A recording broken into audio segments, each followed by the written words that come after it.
మోకాలు ఆర్థ్రోస్కోపీ చేయడానికి ముందు మోకాలు ఆర్థ్రోస్కోపీ ఎందుకు చేస్తాం మనం చూద్దాము. మోకాలు ఆర్థ్రోస్కోపీ ఎందుకు చేస్తామంటే ఈ లిగమెంట్స్ ఉంటాయి రెండు బోన్స్ మధ్యలో స్టెబిలిటీ ఇవ్వడం కోసం.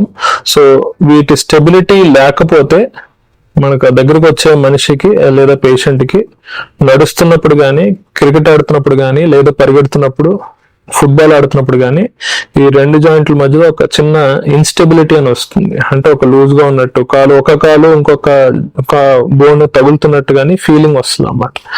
అలాంటి ఫీలింగ్ ఉన్న వాళ్ళు మా దగ్గరకు వచ్చినప్పుడు మేము పేషెంట్స్ ని డైరెక్ట్ గా పట్టుకొని మనం కాలు పట్టుకొని చూస్తే, ఇప్పుడు నేను ఎగ్జామిన్ చేస్తే మీకు లైవ్ లో ఎగ్జాంపుల్ చూపిస్తాను. సో ఈ లిగమెంట్ అనేది మనం ఇలా స్ట్రెచ్ చేస్తే స్ట్రెచ్ అవుతుంది, కట్ అవ్వలేదు, నార్మల్ గా ఉంది. సో ఇది ఒక లెవెల్ వరకు మాత్రమే స్ట్రెచ్ అవుతుంది. దీన్ని దాటి స్ట్రెచ్ మనం చేస్తే, దీన్ని సాగదీయడానికి ట్రై చేస్తే అవ్వదు, అక్కడితో అయిపోయింది.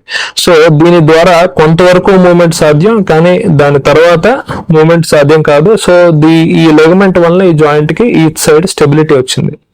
సో ఫర్ ఎగ్జాంపుల్ ఇక్కడ లిగమెంట్ లేదు, నేనే తీసాను. సో ఈ లిగమెంట్ లేకపోవడం వల్ల ఈ జాయింట్ అనేది ఇటు ఓపెన్ అవుతుంది మీరు అబ్జర్వ్ చేస్తే. సో ఈ లూజ్ గా ఉండడం అనేది ప్రాబ్లం. సో ఇది ఎందుకు రావచ్చు?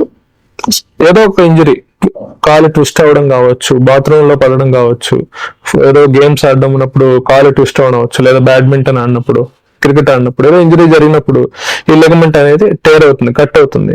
సో క్లినికల్ గా నేను చూసినప్పుడు ఆ పేషెంట్ కాలు పట్టుకుని మన స్టెబిలిటీ చెక్ చేసినప్పుడు క్లినికల్ గానే తెలిసిపోతుంది.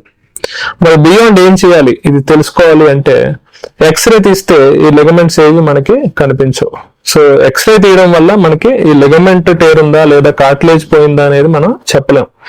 ఎక్స్రేలో మనకు కనీసం ఓన్లీ బోన్స్ ఫ్రాక్చర్స్ ఉన్నాయా, క్రాక్స్ ఉన్నాయా, హెయిర్ లైన్ ఫ్రాక్చర్ ఉందని మాత్రం మనమే చెప్పగలం. సో మరి ఏం చేయాలి అంటే ఎంఆర్ఐ స్కాన్ తీయాలి. ఎంఆర్ఐ స్కాన్ తీస్తే బోన్స్ తో పాటు ఈ లిగమెంట్స్ ఎలా ఉన్నాయి, సిచ్యువేషన్ ఏంటి, కట్ అయిందా, ఎంత కట్ అయింది, అది కంప్లీట్ గా పూర్తిగా కట్ అయిందా లేదా సగం కట్ అయిందా అనేది మనం క్లియర్ గా చెప్పగలుగుతాం.